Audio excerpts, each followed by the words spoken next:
ناظرین السلام علیکم ورحمۃ اللہ وبرکاتہ۔ آج کی شب انتہائی متبرک اور بڑی ہی مسرتوں بھری ہے۔ یہ شب اور آنے والا کل کا دن جسے ہم اور آپ محفلوں اور مسرتوں سے استقبال کرنے جا رہے ہیں۔ یہ دن اور آج کی شب روز ولادت امام چہارم حضرت امام علی ابن الحسین علیہ السلام کے حوالے سے جانی اور پہچانی جاتی ہے۔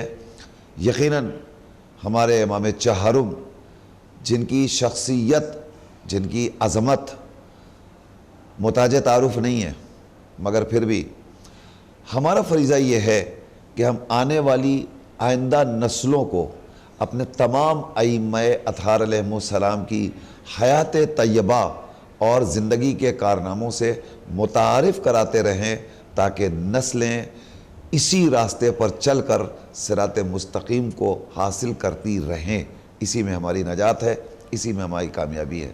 آج اس حوالے سے گفتگو کرنے کے لیے ہمارے درمیان انتہائی معروف ترین شخصیت اور آفاقی شہرت یافتہ شخصیت حجت الاسلام والمسلمین سرکار اعلی ابقات مولانا سید علی ناصر سعید صاحب قبلہ آغا روحی تشریف فرما ہیں۔ آئیے مولانا کا زینبیہ اسٹوڈیو میں خیر مقدم کیا جاتا ہے۔ السلام علیکم۔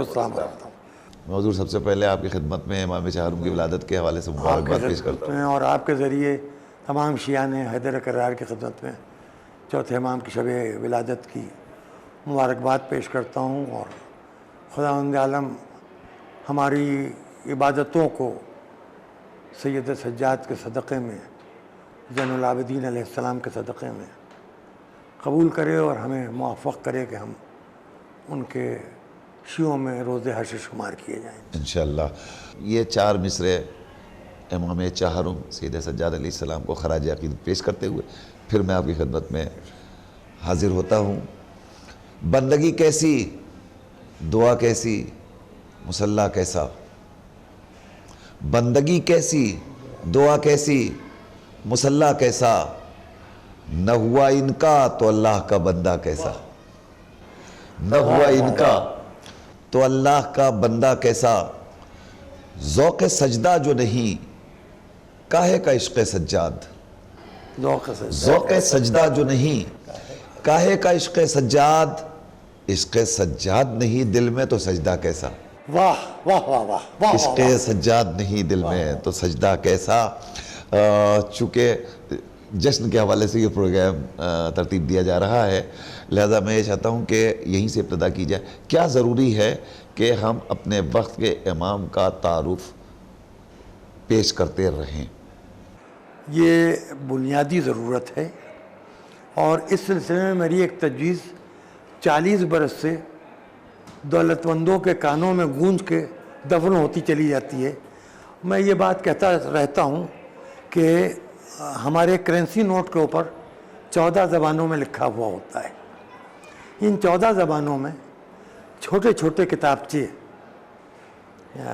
حضرت علی علیہ السلام سے لے کے امام زمانہ تک، یہ ہمیں شائع کر کے فری ڈسٹریبیوٹ کرنا چاہیے پورے ہندوستان میں، تاکہ جو غیر شیعہ حضرات ہیں اور جن کی زبانیں ہماری زبانوں سے الگ ہیں، وہ ان میں اگر کوئی بھی پڑھے تو اسے کم سے کم یہ تو اندازہ ہو جائے، کیونکہ وہ مسلمانوں کو بادشاہوں کے حوالے سے جانتے ہیں، وہ تخت و تاج کے حوالے سے جانتے ہیں، وہ تلوار کے حوالے سے جانتے ہیں۔ ہم پہچنوا نہیں پا رہے ہیں، مگر مشکل یہ ہے کہ جن کے پاس دولت ہے ان کے پاس یہ خناس ہے کہ جو وہ چاہیں وہ ہو۔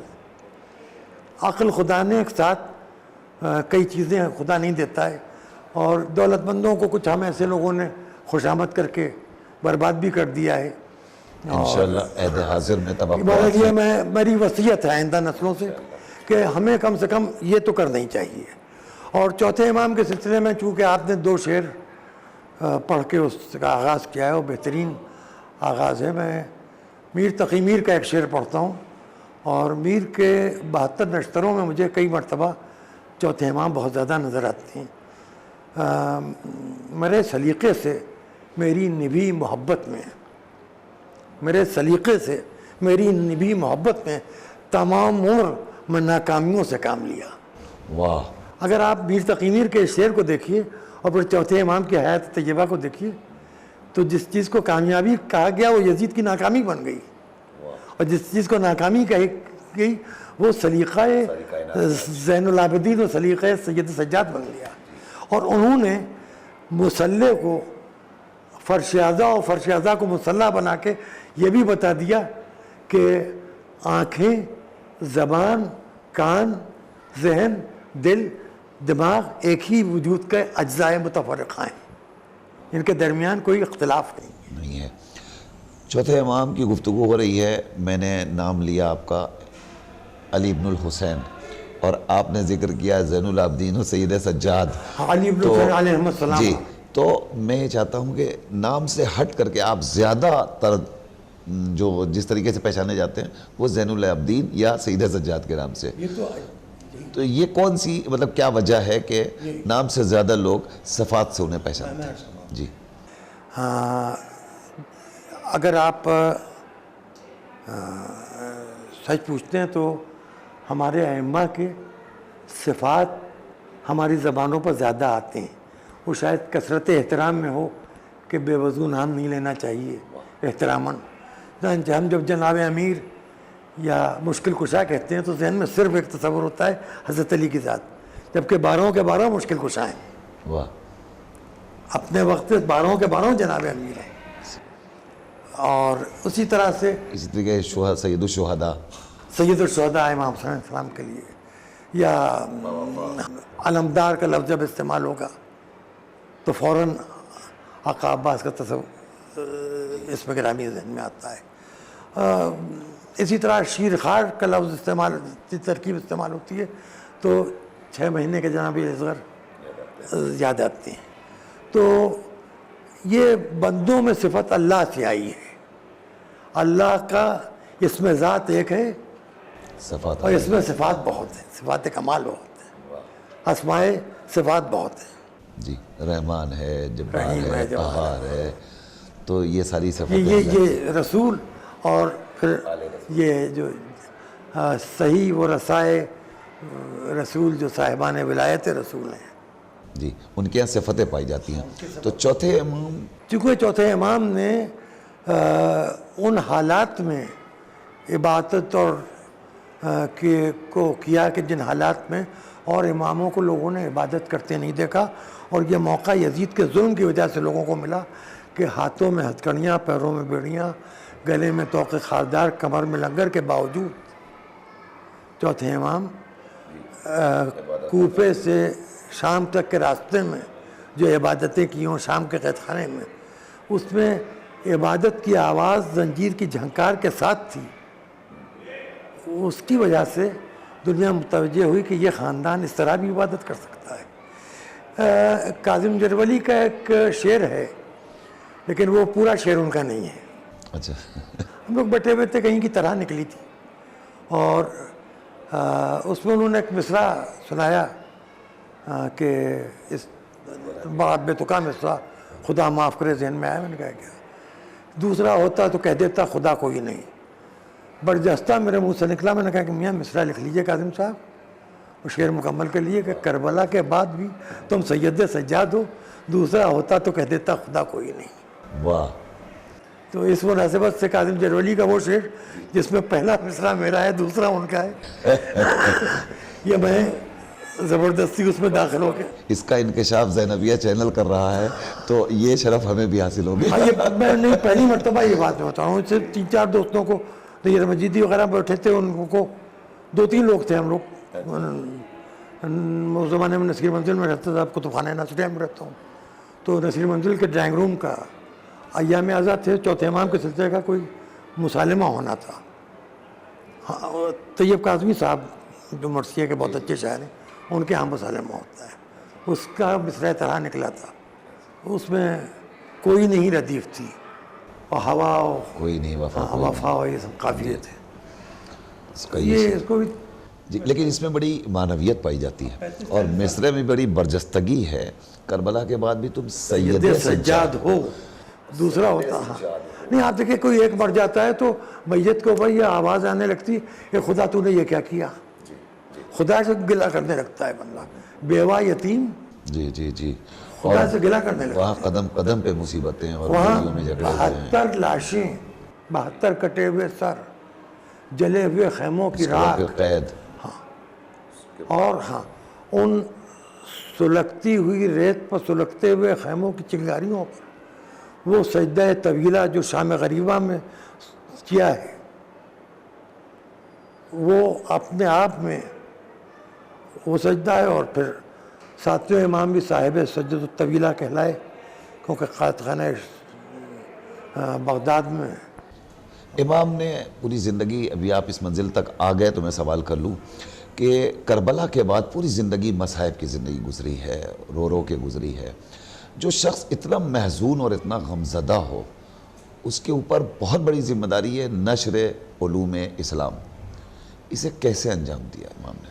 دیکھیں یہی تو معجزہ ہے، اس کیفیت میں صحیفہ سجادیہ جب ہمارے سامنے آتا ہے تو میں تو اپنے بچوں سے بھی یہی وصیت کی، اور میں آپ کے چینل کے ذریعے تمام نوجوانوں سے یہ وصیت کروں گا، گزارش کروں گا کہ قرآن، نہج البلاغہ اور صحیفہ سجادیہ، ان تینوں کو ہم کسی زبان میں، انگریزی میں، ہندی میں، اردو میں، جس زبان کو بھی ہم جانتے ہیں اس میں ہم پڑھیں ضرور، اور اس میں بہت سی چیزیں ایسی ہیں جو زندگی میں برتنے کے قابل ہیں، اور اگر اس کا ہم 1% زندگی میں برت لیں تو بہت اچھے آدمی کہلائیں گے۔ ہر مذہب کا آدمی ہمیں احترام کی نظر سے دیکھا، اگر 1% بھی ہمارے اندر ان اثرات کو دخل ہو گیا، داخل ہو گئے وہ اثرات۔ دعاؤں کی بڑی اہمیت اور بڑی فضیلت ہے، اور دعاؤں کا کارنامہ امام چہارم کا صحیفہ سجادیہ اور صحیفہ کاملہ ہے۔ ہمیں دعائیں کیسے مانگنی چاہیے، اس کے اوپر تھوڑا سا وقت میں آپ کا چاہتا ہوں۔ کبھی کبھی انسان عاجز ہو جاتا ہے، بہت دنوں سے ہم دعا مانگ رہے ہیں، پوری نہیں ہو رہی ہے۔ میں آپ سے عرض کروں کہ اس میں بس اگر ہم ایک چیز یاد رکھیں کہ ہم دعا کو برے وقت کے لیے مخصوص کر لیں، ہمیں جب ہم پر کوئی تکلیف ہوتی ہے، پریشانی آتی ہے، تبھی ہم دعا مانگتے ہیں۔ اچھے وقتوں پر بھی دعائیں مانگنا چاہیے۔ آدمی ہر زمانے میں محتاج رہتا ہے، ہر حال میں محتاج رہتا ہے، اور جب وہ سمجھتا ہے کہ محتاج نہیں، اس تو زیادہ محتاج ہوتا ہے۔ اور دعا یہ بتاتی ہے کہ ہمارے پاس ابھی بہت کچھ نہیں ہے، تو دعا مانگنے سے آدمی کے اندر غرور نہیں پیدا ہوتا، اور مانگنا تو انسان کی فطرت ہے۔ بچہ ماں سے دودھ مانگتا ہے اور رو کے مانگتا ہے، اسی لیے دعا بھی رو کے مانگی جاتی ہے۔ جی، اور پروردگار کہہ رہا ہے دعا مانگو۔ بچہ بھی معصوم ہوتا ہے، اور معصوموں نے رو رو کے دعائیں مانگ کے ہمیں دعا مانگنے کا سلیقہ سکھایا ہے۔ یہی شعار انبیاء ہے، یہی شعار ائمہ ہے، اور یہی ہمارے مراج تقلید کا شعار ہے، یہی ہمارے یہ علماء گفتگو کا ذریعہ ہے دعا پروردگار کی بارگاہ میں۔ وہ سن رہا ہے، وہ بھی کہ جو ہم نہیں کہہ پائے، اور اس سے ہم یہ بھی دعا مانگ رہے ہیں کہ ہم جو دعا مانگ رہے ہیں ہو سکتا ہے کہ وہ ہم اپنی لا علمی میں وہ ہمارے لیے نقصان دہ ہو جائے، اگر مناسب سمجھ تو قبول کرو۔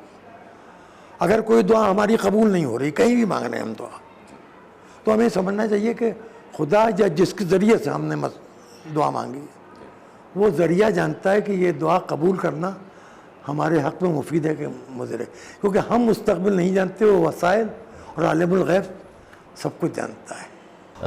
ہم ایک بار پھر آپ کا شکریہ ادا کرتے میں ہیں۔ آپ کا شکر گزار ہوں، اور خدا آپ کو سلامت رکھے، اور خاندانی تعلقات و روابط کے حوالے سے آپ میرے بھتیجے ہیں، میری گودیوں کے کھیلے ہوئے، اور آپ کے بڑے بھائی مولانا ضمیر الحسن صاحب کا، آپ سب کا بچپن میری نگاہوں میں بار بار گھوم جاتا ہے، کیونکہ بنارس جب بھی میرا جانا ہوتا تھا کسی بھی مجلس کے سلسلے میں، تو میں آپ کے جد مرحوم کی خدمت پہنچ جاتا تھا، میں کہتا تھا مجھے جوادیہ سے لے جائیے گا، وہیں حاضری میری رہتی تھی، اس وقت آپ لوگ بچے تھے۔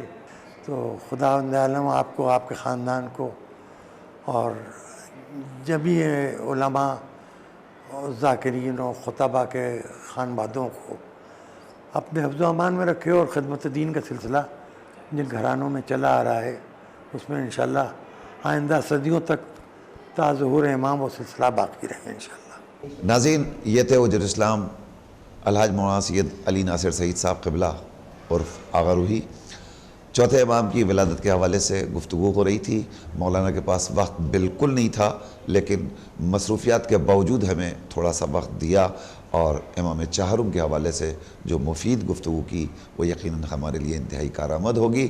ہم مولانا کا ایک بار پھر شکریہ ادا کرتے ہوئے آپ تمام حضرات کی خدمت میں امام چہارم کی ولادت باسعادت کے پرمسرت موقع پر بصمیم قلب ہدیہ تبریک پیش کرتے ہیں اور بارگاہ رب العزت میں دست بدعا ہیں کہ پروردگار اس عید سعید کو ہمارے لیے کامیاب اور کامران قرار دے۔